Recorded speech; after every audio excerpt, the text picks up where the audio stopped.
नमस्कार दोस्तों, आप सभी को। तो कैसे हैं आप सब। स्वागत है आपका मेरे यूट्यूब चैनल ओल्हान एकेडमी पर। जैसे कि आप सभी जानते हैं कि मेरा चैनल एकदम से नया है और मैं सीटेट की तैयारी कराती हूँ। UP TET and super TET और जितने भी टेट हैं जिनमें साइकोलॉजी आती है उन सभी की मैं तैयारी कराती हूँ। ये NCERT है जो टेट एग्ज़ाम्स में आती है। NCERT क्लास 5 है और इसका ये पार्ट फर्स्ट है। देखिए, मैं कुछ भी बकवास नहीं लेकर आई हूँ। मैं चैप्टर का एक एक जो मेन टॉपिक है वो उठा कर लाई हूँ। एक एक खास चीज़ आप सबके लिए लेकर आई हूँ जो आपके एग्ज़ाम के लिए बहुत ही उपयोगी होने वाला है। तो चलिए स्टार्ट करते हैं अपनी वीडियो एंड अपने एग्ज़ाम को करते हैं क्रैक। चलिए स्टार्ट करते हैं। ये देखिए, ये मेरा ओल्हान एकेडमी का लोगो है। एंड देखिए, पार्ट 1, कैसे पहचाना चींटी ने दोस्त को। हम सबसे पहले परिचय देते हैं इसका।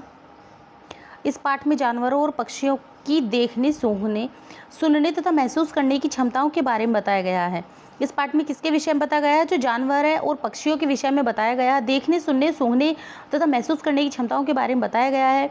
मनुष्य की तुलना में कई जानवरों की इंद्रियां अधिक विकसित होती हैं।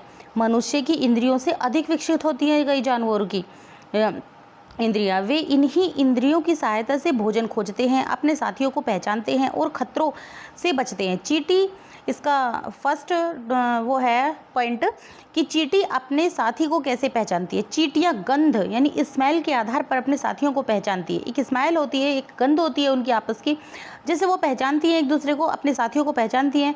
चलते समय चींटियां जमीन पर एक विशेष प्रकार का रासायनिक पदार्थ जिसका नाम होता है फेरोमोन छोड़ती हैं। उस रासायनिक पदार्थ का नाम जरूर याद रखिएगा। जो चींटियां विशेष प्रकार का रासायनिक पदार्थ चलते समय जमीन पर छोड़ती हैं, उस रासायनिक पदार्थ का नाम है फेरोमोन, जो एग्जाम की दृष्टि से बहुत अधिक उपयोगी है। ये शब्द पीछे आने वाली चींटियां उसी गंध का अनुसरण करके रास्ता खोज लेती हैं। जो पीछे आती रहती हैं चींटियां, जैसे वो कतार बना के चलाती है, एक लाइन बना के चलती हैं चींटियां, तो जो आगे चलती है वो ये पदार्थ छोड़ती है, पीछे पीछे उसकी चींटियां। और ये नहीं कि एक ही चींटी छोड़ती है, सभी चींटियां छोड़ती हैं।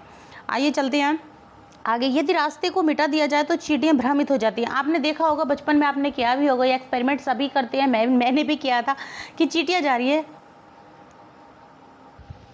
अभी देखिए, इसके कुछ महत्वपूर्ण तथ्य हैं। चींटियों की सूंघने की शक्ति बहुत तेज होती है। जी हाँ, बिल्कुल, चींटियों की सूंघने की शक्ति बहुत तेज होती है। वे अपनी टोली और दूसरी टोली की चींटियों में अंतर कर सकती हैं। जी हाँ, देखिए, गंध भी इस तरीके की होती है, उनकी सूंघने की शक्ति इतनी अधिक होती है कि वे अपनी टोली और दूसरी टोली में भी फ़र्क महसूस कर लेती है। एक ही जाति, एक ही प्रजाति, एक ही कलर, लेकिन टोली अलग होने के कारण भी वो पहचान कर लेती हैं। बल्कि जिसमें कि चींटियों को कहा जाता है कि चींटियों की आँख नहीं होती, सिर्फ वो सूंघने की शक्ति से एक दूसरे को पहचान लेती हैं। चलिए स्टार्ट करते हैं। मच्छर हमें कैसे ढूंढ लेते हैं? आपने देखा होगा कि एक जोक है, एक चुटकुला है। कहते हैं कि मच्छर लाइट बंद करने के बाद भी, संता बंता से कहता है कि लाइट बंद करने के बाद भी यार मच्छर हमें कैसे ढूंढ लेते हैं। तो यही यहाँ पर बताया गया है कि मच्छर हमें कैसे ढूंढ लेते हैं। मच्छर हमारे शरीर की गंध से हमें पहचानते हैं। मच्छर हमारे शरीर की गंध से हमें पहचानते हैं। किससे? हमारे शरीर की गंध से। मच्छरों को पता है कि मनुष्य की गंध है। शरीर से निकलने वाली गर्मी भी मच्छरों को आकर्षित करती है। जो हमारे शरीर से गर्मी निकलती है, उस जो गर्मी है वो भी मच्छरों को आकर्षित करती है। इसी कारण अंधेरे में भी मच्छर मनुष्य तक पहुंच जाते हैं। अंधेरे में भी पहुंच जाते हैं मच्छर हम मनुष्य के पास तक। अब ये एक छोटा सा सीटेट के नज़रिए से छोटा सा तथ्य ऐसे देखिए। मच्छर मुख्य रूप से कार्बन डाइऑक्साइड, शरीर की गंध और तापमान से मनुष्य को पहचानते हैं। मच्छर मुख्य रूप से कार्बन डाइऑक्साइड, शरीर की गंध और तापमान से मनुष्य को पहचानते हैं। कुत्तों की सूंघने की शक्ति। आप देखिए, यहाँ पर आ जाते हैं कुत्तों की सूंघने की शक्ति पर विचार करते हैं। आइए, कुत्तों की सूंघने की क्षमता मनुष्य से कई गुना अधिक होती है। कुत्तों की सूंघने की क्षमता मनुष्यों से कई गुना अधिक होती है। वे गंध के आधार पर व्यक्ति, वस्तु और स्थान की पहचान कर लेते हैं। वे गंध के आधार पर, जो गंध होती है, जो स्मेल होती है, उसके आधार पर व्यक्ति की गंध अलग होती है, वस्तु की अलग होती है, स्थान की अलग होती है, वो पहचान कर लेते हैं। आपने देखा होगा कि पुलिस विभाग में अपराधियों को पकड़ने के लिए खोजी कुत्तों का उपयोग करते हैं। तो उनको उपयोग कैसे करते हैं कुत्तों का पुलिस वाले? अपराधी को पकड़ना, बम ढूंढना, लापता व्यक्ति को खोजना, क्योंकि कुत्तों की जो क्षमता होती है वो सबसे अलग होती है। गंध का अनुभव, हर व्यक्ति को अलग अलग गंध पसंद या नापसंद हो सकती है। जैसे अच्छी गंध, फूल, इत्र, ताज़ा भोजन, वर्षा की मिट्टी, बहुत सुंदर खुशबू आती है जब वर्षा होती है और मिट्टी पे वर्षा होती है तो उसमें से जो गंध आती है ना, जो स्मेल आती है, बहुत ही अच्छी आती है। खराब गंध, कूड़ा, सड़ी हुई वस्तुएं, गंदे नाले। शिक्षण बिंदु की दृष्टि से देखिए, गंध अच्छी या बुरी लगना हमारी सोच और अनुभव पर भी निर्भर करता है।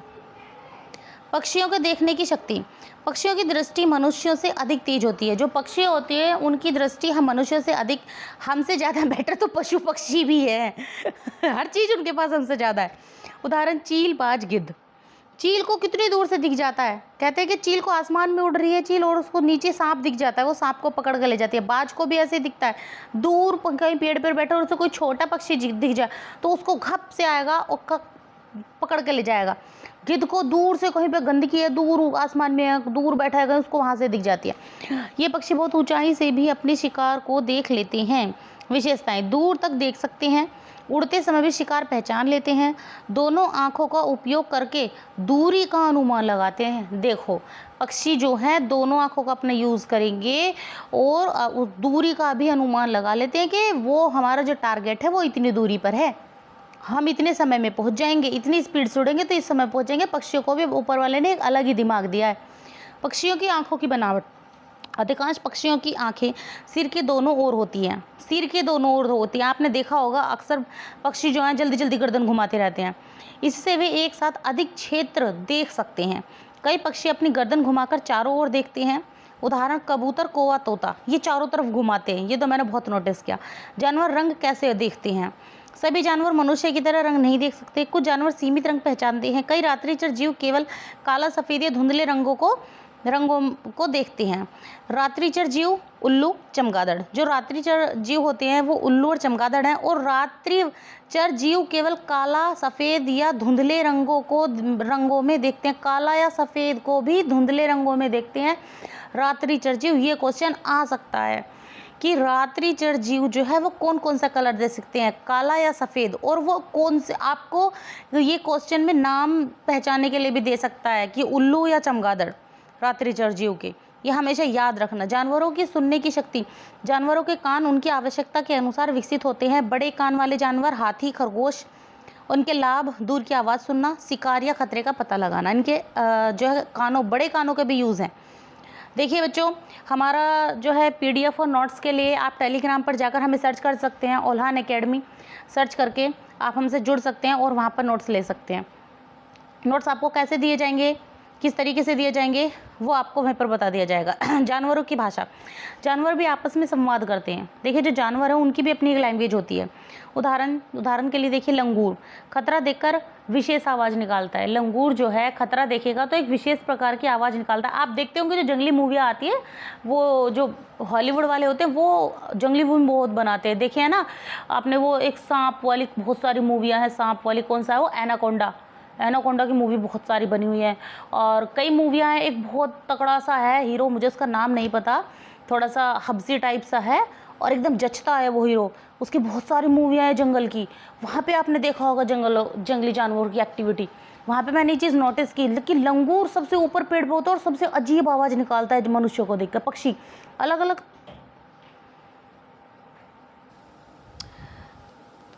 अलग अलग परिस्थितियों में अलग आवाज़ निकालते हैं। पक्षियों को इतना ज्ञान होता है कि किस परिस्थिति में कैसी आवाज़ निकालनी है, ताकि दूसरे जो पक्षी हैं उनको उनकी लैंग्वेज से ये पता चल सके कि कौन सा खतरा आ रहा है।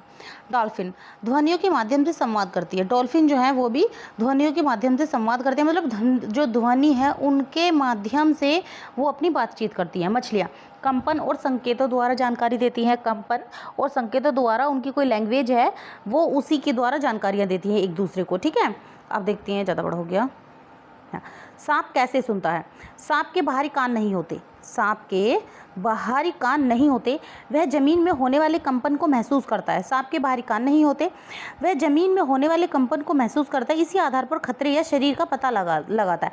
सांप भी जैसे सांप है, कहीं पे झाड़ियों में सांप है और आप उसके पास से निकल रहे हो तो उसको पता चल जाता है कि मनुष्य जा रहा है, छोटा बच्चा जा रहा है, बड़ा बच्चा जा रहा है, या कोई भारी भरकम मनुष्य जा रहा है, कितनी वजन की चीज़ उसके पास से जा रही है, कोई पक्षी जा रहा है, कोई जानवर जा रहा है तो वो भी पता लगा लेता है, उसकी भी अपनी लैंग्वेज है। महत्वपूर्ण प्रश्न देखिए थोड़े से इसमें प्रश्न है। एक प्रश्न है इसका, सांप के कान दिखाई क्यों नहीं देते? क्योंकि उसके बाहरी कान नहीं होते, सांप के बाहरी कान नहीं होते। एक सेकेंड में इसकी ब्राइटनेस बढ़ा, ये इतना कम क्यों हो जाती है ब्राइटनेस अपने आप ही।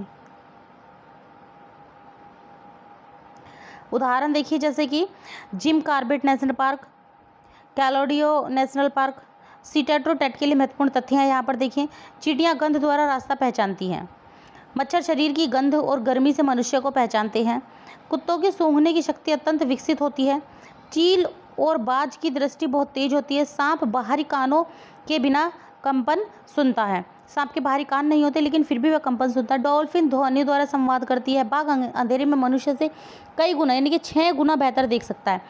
वन्यजीव संरक्षण अभ्यारण्य वन्यजीव संरक्षण पर्यावरण संतुलन के लिए आवश्यक है। जानवरों में देखने, सुनने, सूंघने और महसूस करने की विशेष क्षमताएं होती हैं। चींटियां गंध या सुगंध संकेत के माध्यम से अपना रास्ता और अपने साथियों को पहचानती हैं। मच्छर शरीर की गंध और गर्मी से मनुष्य को ढूंढ लेते हैं।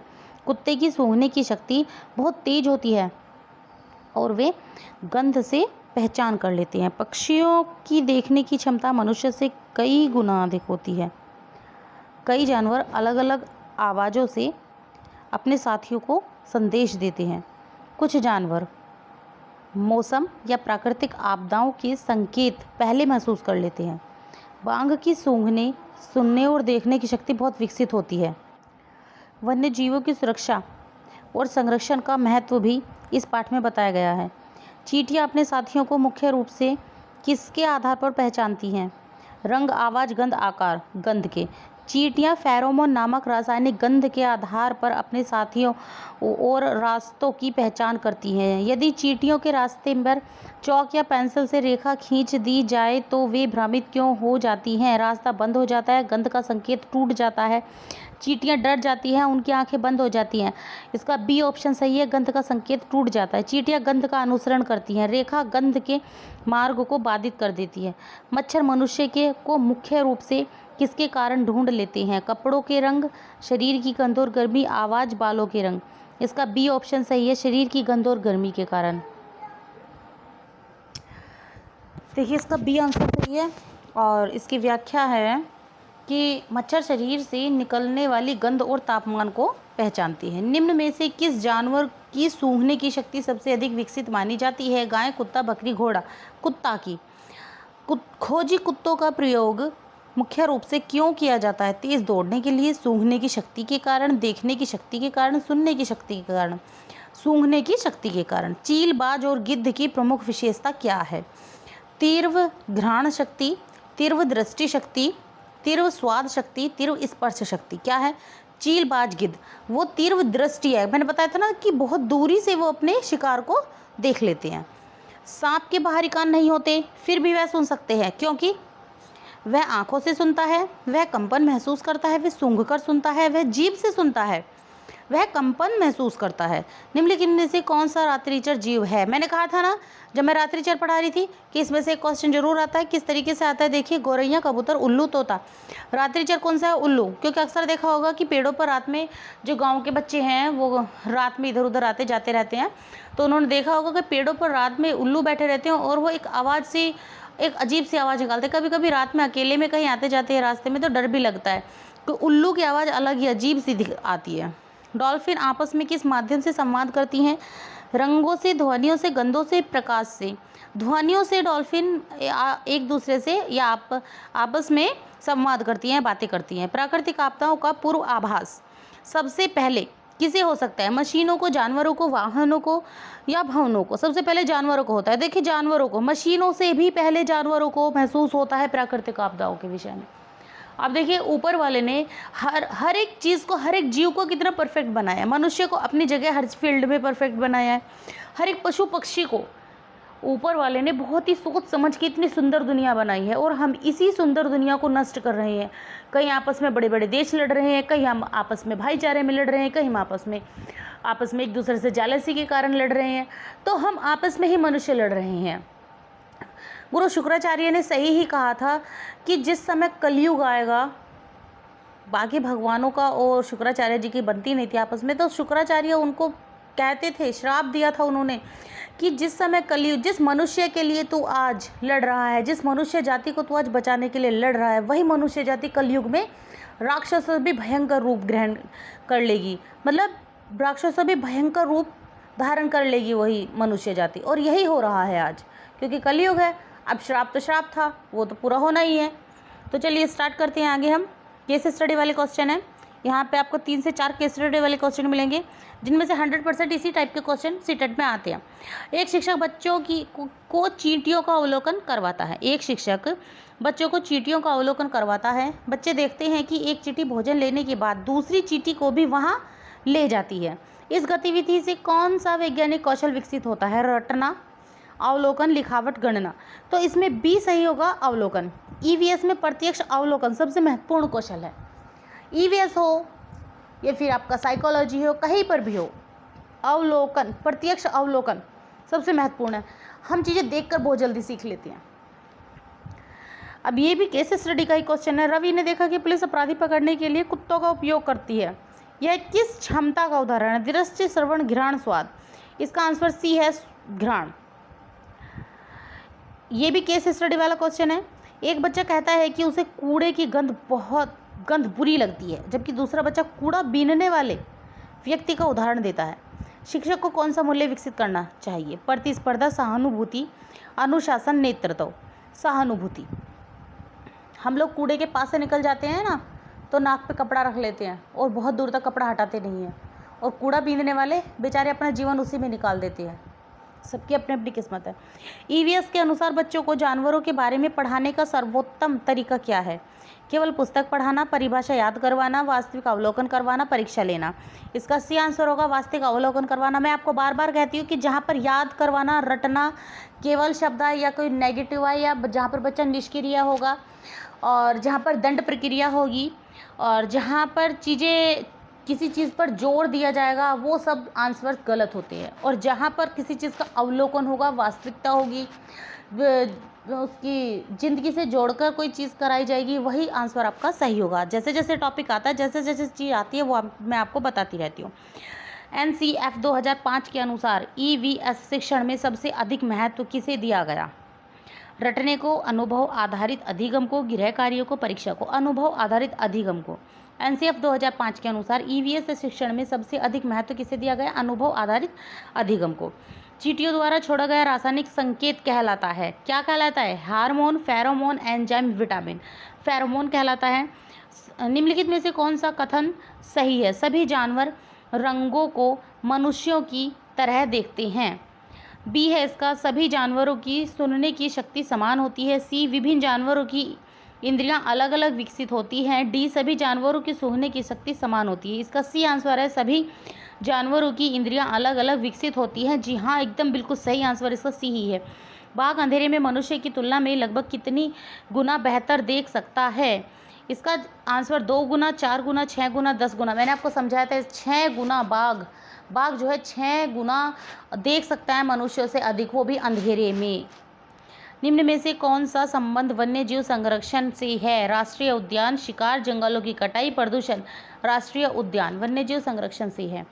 यदि किसी कक्षा में शिक्षक केवल तथ्य रटवा रहा है, तो वह EVS के किस उद्देश्य की उपेक्षा कर रहा है? अवलोकन कौशल, अनुभवात्मक अधिगम, जिज्ञासा, उपरोक्त सभी। ये उपरोक्त सभी का क्या कर रहा है? उपेक्षा कर रहा है। सभी उद्देश्यों की उपेक्षा कर रहा है, क्योंकि अवलोकन कौशल जरूरी होता है, अनुभवात्मक अधिगम भी जरूरी होता है, जिज्ञासा भी जरूरी होती है बच्चे के अंदर। तो ये उपरोक्त सभी की उपेक्षा कर रहा है, ये सब चीज़ें गलत है। जानवरों की इंद्रियां मनुष्यों से अधिक विकसित हो सकती हैं, यह अवधारणा किस पाठ से स्पष्ट है? खट्टी मीठी बातें। कैसे पहचाने चींटी ने दोस्त को? फसले, पानी। इसका बी आंसर है। इसी में कहा गया है कि जानवरों की इंद्रियां मनुष्यों से अधिक विकसित हो सकती हैं। हो सकती है क्या? होती ही है। इसमें तो यही बताया गया है, इस चैप्टर में यही बताया गया है कि होती हैं। कैसे पहचाना चींटी ने? इसका आंसर ये होगा। खोजी कुत्ते का उपयोग किस बुद्धि से संबंधित माना जा सकता है? घ्राण, संवेदनशीलता, गणितीय बुद्धि, भाषाई बुद्धि, संगीत बुद्धि। इसका ए आंसर है, घ्राण संवेदनशीलता। EVS में केस स्टडी का मुख्य उद्देश्य है रटना, वास्तविक जीवन से जोड़ना, अंक बढ़ाना, गृह कार्य देना। इसका बी ऑप्शन है, वास्तविक जीवन से जोड़ना। बच्चों को चींटियों का प्रत्यक्ष अवलोकन करवाना किस विधि का उदाहरण है? व्याख्यान विधि, अवलोकन विधि, प्रश्नोत्तर विधि, परियोजना विधि। इसका बी आंसर है अवलोकन विधि। बच्चों को चींटियों का प्रत्यक्ष अवलोकन करवाना किस विधि का उदाहरण है? अवलोकन विधि का। देखिए बच्चों, जिसको भी नोट्स चाहिए, ये नोट्स जिसको भी चाहिए वो हमारे टेलीग्राम ग्रुप को ज्वाइन करें। @ओल्हान एकेडमी के नाम से हमारा टेलीग्राम है, उसको नोट्स प्रोवाइड कराए जाएंगे और नोट्स प्रोवाइड कराने का प्रोसेस क्या है वो आपको वहीं पर बता दिया जाएगा। जिसको भी नोट्स चाहिए, एकदम बेहतरीन नोट्स हैं, एकदम खास नोट्स हैं जो आपके एग्ज़ाम में बहुत ही उपयोगी होने वाले हैं। ये नोट्स वही हैं और यहीं से क्वेश्चन फंसेगा।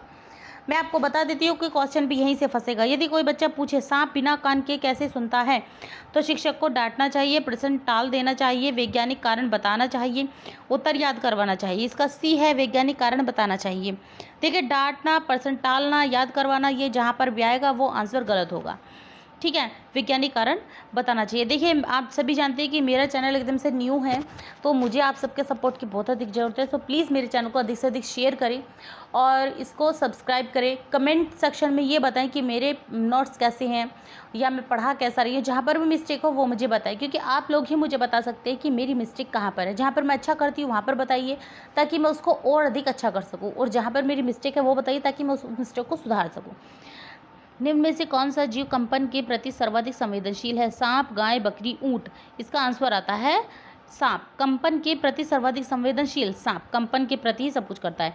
ईवीएस का मुख्य उद्देश्य क्या है? तथ्यों को याद करना, ये गलत है। बच्चों को पर्यावरण से जोड़ना, परीक्षा की तैयारी, गृह कार्य करवाना। इसका आंसर बी होगा, बच्चों को पर्यावरण से जोड़ना। बच्चों में वैज्ञानिक दृष्टिकोण विकसित करने के लिए सबसे उपयुक्त गतिविधि कौन सी है? उत्तर रटवाना, प्रयोग एवं अवलोकन, नोट्स लिखवाना, टेस्ट लेना। इसका आंसर आता है आपका प्रयोग एवं अवलोकन। जहाँ पर अवलोकन आगा वो तो बिल्कुल सही ही होगा, आंसर सटीक आंसर होता है वो। चींटियों के व्यवहार का अध्ययन किस प्रकार की शिक्षा को बढ़ावा देता है? अनुभव आत्मक, निष्क्रिय, रटंत, यांत्रिक। इसका आंसर ए होगा अनुभवात्मक। चींटियों के व्यवहार का अध्ययन किस प्रकार की शिक्षा को बढ़ावा देता है? अनुभवात्मक। जानवरों की दुनिया भी अद्भुत है, यह कथन किस मूल्य को विकसित करता है? पर्यावरणीय संवेदनशीलता, प्रतियोगिता, अनुशासन या नेतृत्व। इसका ए ऑप्शन सही है, पर्यावरणीय संवेदनशीलता।